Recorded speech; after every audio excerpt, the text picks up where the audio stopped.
Main event. Man. Yeah, it happened. Yeah, man. Fundora Booker. Yeah, that was brutal. It got brutal quick. Yeah, It wasn't usually even- does for the guys up against Sebastian Fundora. First round, when he gets Booker rolling looked downhill, yeah, it's ugly. It was a good style. Told Antt, I say he's become predictable. After just one round, this second round, he starts the exact same thing, doing the same thing. And when Fundora made the adjustments, slightly stepping over and continuing to work his jab, I think he more than anything just kind of succumbed to the pressure of. I seem to me like the pressure of everything, the moment, the tall guy, the range, the power that might become that everything in a matter of 2 rounds.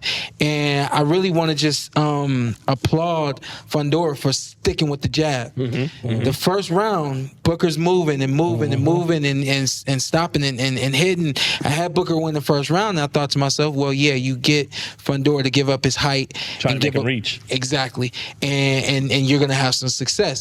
Fundora stuck with what he was doing. He stayed on that train that he's always been on, but with more consistency with the jab to start everything off, you know. And, man, this is a fight for me where I was like, and okay. not putting too much on the jab, right? Yep. So where he messes his front foot balance up. Yep. I saw growth in a matter of, 5 rounds? Or was that 4? 4. In a matter of 4 rounds, I saw growth from Fundora. Yep. Still need some speed. Well, you either got that or you don't. Yeah, right? yeah. Still need some speed. But he has snap on the punches, that's for sure. Oh, Lord. Yeah. It's something. He got some thump. He gets leverage. His mechanics. He's got good leverage. Yeah, gotta have some thump. And to be that tall and to get leverage on the inside, I mean, we all know this about Fundora, but it makes him a problem amongst other things. If I can get him to come in for the sparring session, Antt, what you think? With who? Oh. I'm not about to spar Fundora. Antt said.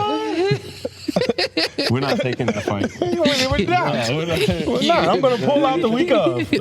Okay? Do you get paid before? Like when do you get? Can I get some money? Hey, the promoter that I signed with, and this is how boxing's supposed to go. As long as you weigh in and you glove up and you get the ring, you get paid. No, my I first won't be that promoter, guy. he would tell these guys, he would say, "You come here and sit down. I won't be that guy. I'm holding your check." Oh, okay, I got you. And I'm holding your check. Yeah, all right, well, I won't make it to the fight. What you think about Fundora? Fundora, big. I don't even know how you prepare for Fundora. There's no one his size. Atlanta's Fox, where are you? I need you. Okay, there was somebody walking out that helped Booker get ready, and he was about 6'2". Oh, really? That's not enough. He was about 6'2", 6'1". He said he sparred guys 6'4" and 6'8". Yeah, no, this guy walking out was 6'2"-ish. So yeah, what do you do? I don't know. You got to be athletic. Number one, you can't just stand there and get punched. You got to be able to move. Have power. Yeah, it's power. Yeah. He's there to fight, man. He's there. He's an entertaining fighter. Nice kid. Looks like Superman. He has it all. I would love to see him and Ramos do it. They talking about him and Xander. Yeah. Yeah. I don't know if Xander got the experience, but I'm here for the fight. I love that for both guys. I don't know if it was Abner during the fight. Someone said to beat Fundora, you either got to be able to hurt him or you have to outwork him. And when he's working the jab the way he is, it's hard as hell to outwork him, right? So, it'd be interesting. I mean, it didn't seem like Booker really wanted to fight in the pocket, but I think you're going to have to get close, I think. But, How, right? Yeah. Would love to see him in the Olympics. Oh, Fundora. He is now the tallest champion in boxing, any weight class. Dang. 154-pounder. Dang. And he makes weight easy. Is he 6'7"? He's 6'6". listed at 6'6", 6'5.5". Might even be 6'4.5". But at any rate, he's 6'4". he's bigger than everybody. Yeah. Flying ass. I didn't realize Usyk's as tall as he was because he was on that graphic too. And because when he fights Fury, right, and he's 6 inches shorter or whatever. But, he's 6'3.5". Back in Ali and Foreman's day, he'd be the big man. For cruiserweights, is about as tall of a cruiserweight champ, I think, as we've seen. Yeah. So. Right. Him and maybe David Hay, or he was probably taller than David Hay, right? Yeah. So did you see Xander come through the amateur system? I think I actually coached against him in the amateurs. I had one of my fighters from Cleveland that went against him. No, we didn't. But, no. Antt would usually jump in with that. But from strong, right? I mean, I think just technically sharp. All the things you see on TV today were fundamentals that were drilled back then. I saw Xander after the fight caught the most respectful pull up on somebody and won your title shot I've Both ever of them. seen. I don't know.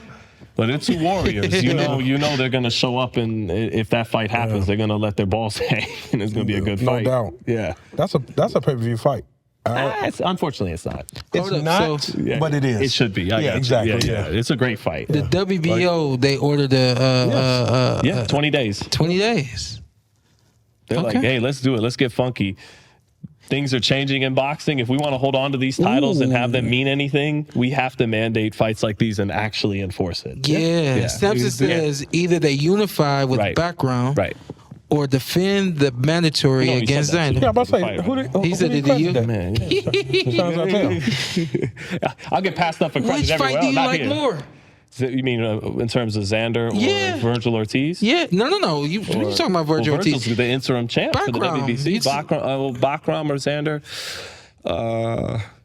I like the Xander fight. Man, just give me Fundora Xander. But I think if I'm Fundora, I want the Bakram fight. Yeah. Look, Xander he's a undefeated, exciting Puerto Rican fighter. Like he's the one that has been billed as having with all the energy. That's my boy right there. No, seeing Xander after the fight, he's huge. He's not a kid anymore. Yeah. He is a grown man. Yeah. But if I'm Fundora, at the same time though, Xander has earned getting to the #1 status with the WBO, but he still hasn't.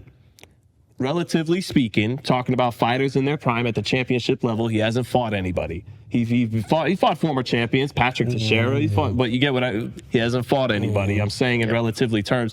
And Bakram destroyed Tim Tszyu. If I'm Fundora, that's one step closer to the real goal, undisputed. And if he does land that fight, he'll get to do it because if you get a unification on the table, the mandatory becomes null and void for a little while. So I feel like 154 is the hottest division in boxing right now.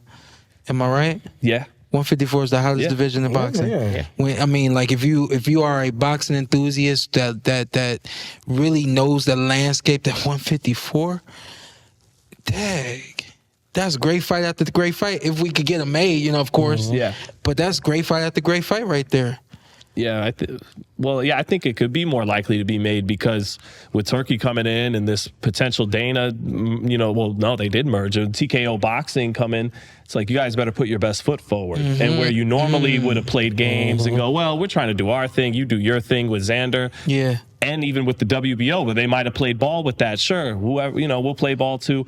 It's like everybody can't play these games as much now. Yeah. You got to put your best foot forward if the boxing establishment wants to remain the boxing establishment, not get overthrown by the people coming in. They got to put their best foot forward. So, as for the fight itself, Sean, if you don't mind, I got a second. Go.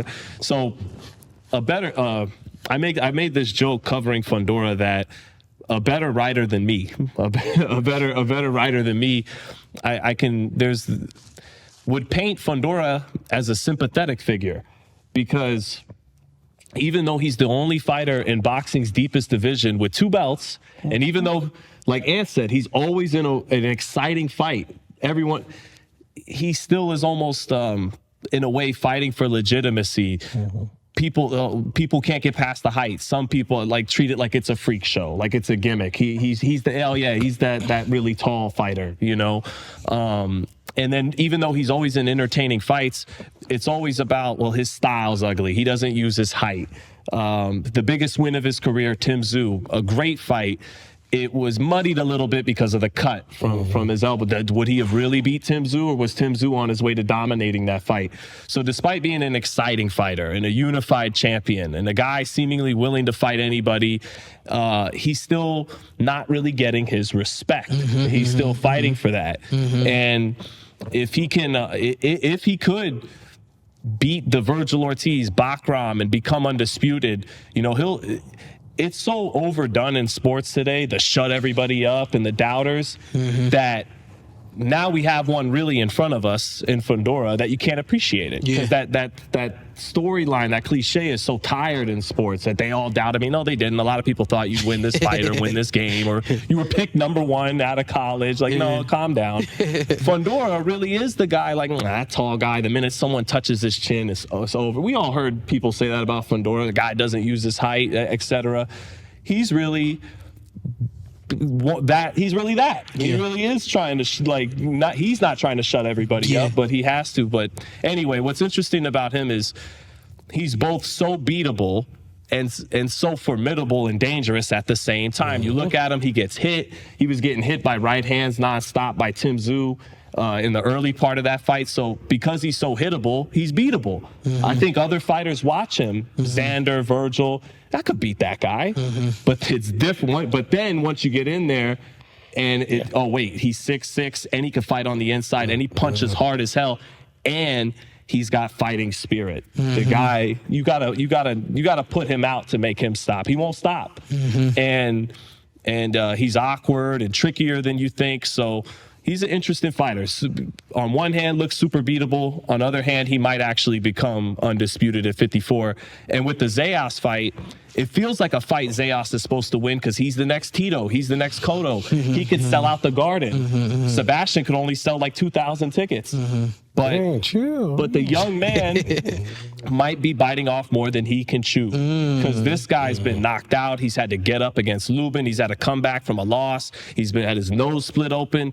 He's fought Mendoza. He's fought Tszyu. He's fought Lubin. He's fought some real guys, and Xander hasn't. And he could turn it into be careful what you wish for, young man. Right. You know, so well said, sir.